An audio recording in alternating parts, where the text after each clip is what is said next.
네, 이번에 4.4의 두 번째 파트에서 공부할 내용은 모듈러 n에 대한 곱셈의 역원 이 개념을 좀 소개할까 합니다. 이 책에는 이 표현이 정확하게 나와 있지는 않은데요. 이 개념을 알면 우리가 1차 방정식을 푸는데 훨씬 도움이 될 것 같아서 이 개념을 소개하도록 하겠습니다. 우리가 잠깐 초등학생, 중학생 시절로 돌아갔을 때요.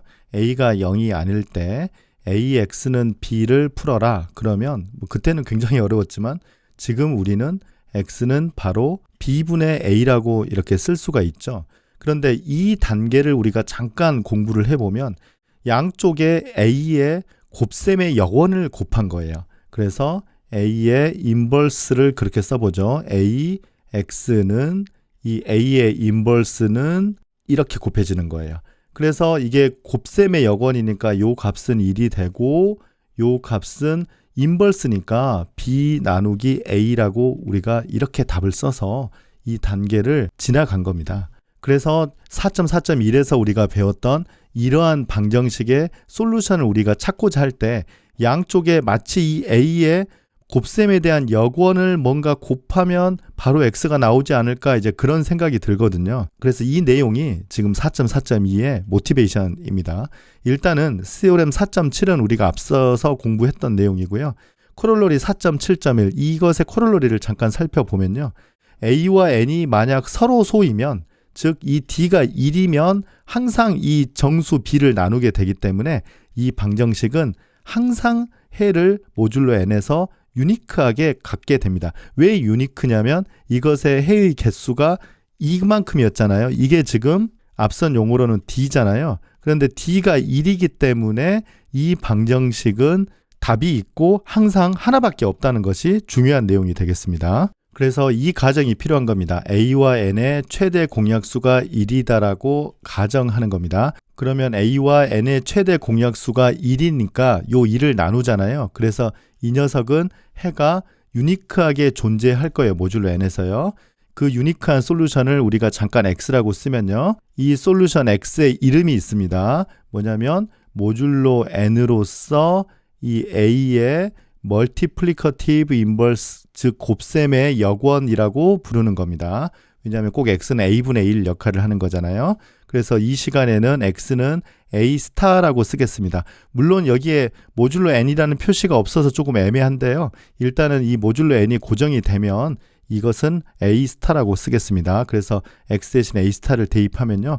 모듈러 n으로서 a 곱하기 a 스타는 1과 컨그루언트하다. 이 a 스타는 이 범위에서 항상 유니크하게 존재한다는 것이 중요한 내용이죠. 예를 들어보죠. 3x는 1 모듈러 7 이렇게 되면요. 이것의 솔루션이 뭐가 있느냐 하면 모듈러 7이니까 일단 하나는 있을 거예요. 이유는 3과 7이 최대 공약수가 1이니까요. 그런데 딱 하나 있는데 어떤 거냐? 일단 대입하는 수밖에 없습니다. 일단 모듈러 7이니까 주머니가 7개잖아요. 그래서 하나하나 대입하다가 보면 x는 5라는 것을 알 수 있거든요. 즉 x 대신 5 대입하면 3, 5, 15 하면 1과 컨그루언트 하잖아요. 그래서 모듈러 7으로서 3의 멀티플리커티브 인버스는 5다. 즉 3스타는 모듈러 7으로서 5다라고 이렇게 쓸 수 있겠습니다. 자, 이번에는 이런 예제를 풀어볼 거예요.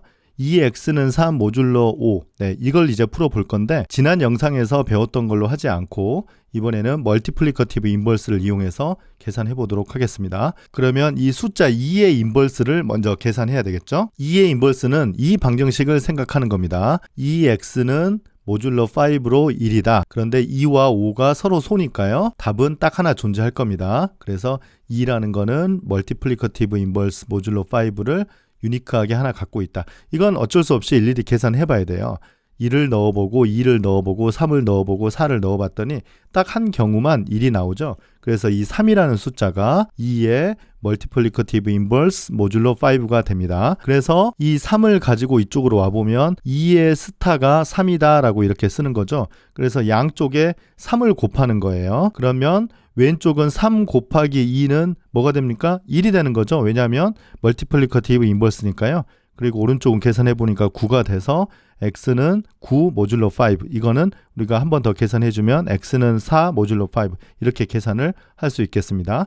그래서 양쪽에 우리가 멀티플리커티브 인버스를 알면 x를 바로 구할 수 있겠네요. 이번에는 이 방정식을 생각하죠. 9x는 모듈로 30으로 21과 컨그런트 할 때 x를 구하라는 문제인데요. 일단 x가 답이 있는지를 살펴봐야 되겠죠. 그러기 위해서는 이 9와 30의 최대 공약수가 21을 나누는지를 확인해 봐야 되겠습니다. 9와 30의 최대 공약수는 3이 되니까요. 근데 3은 21을 나누니까 우리가 앞서 배운 CORM 4.7에 의해서 답은 존재하고 실제로는 정확하게 3개가 있다는 것을 우리가 알 수 있어요. 이 답 3개를 구하는 방법을 두 가지로 해보겠습니다. 먼저 인버스를 활용을 하고 싶은데요. 인버스를 하기 위해서는 9의 인버스가 존재하냐를 봐야 되는데 9와 30이 서로 소가 아니기 때문에 모듈로 30에서 9의 인버스는 존재하지 않습니다. 그래서 가장 먼저 할 일은 이걸 나누는 거예요. 9x는 21인데 양쪽을 3으로 나누고 싶잖아요.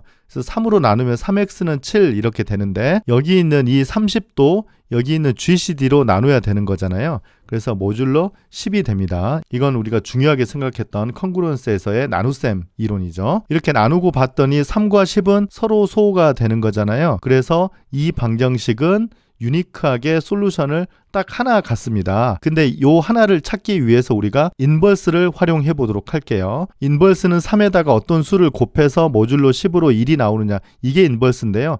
계산하다가 보면 7이 될 것 같아요. 3, 7에 21이니까요. 그래서 3의 인버스는 7이 되겠습니다. 그래서 양변에 7을 곱해주죠. 그러면 왼쪽은 7을 곱해주면 3, 7에 21 해서 그냥 x가 되는 거고요. 오른쪽은 7을 곱해주니까 49가 돼서 모듈로 10으로서는 답이 9라고 할 수 있겠습니다. 그래서 답은 모듈로 10으로서 x는 9가 돼요. 그런데 이게 답이 아니죠. 왜냐하면 모듈로 30에서 찾아야 되니까요.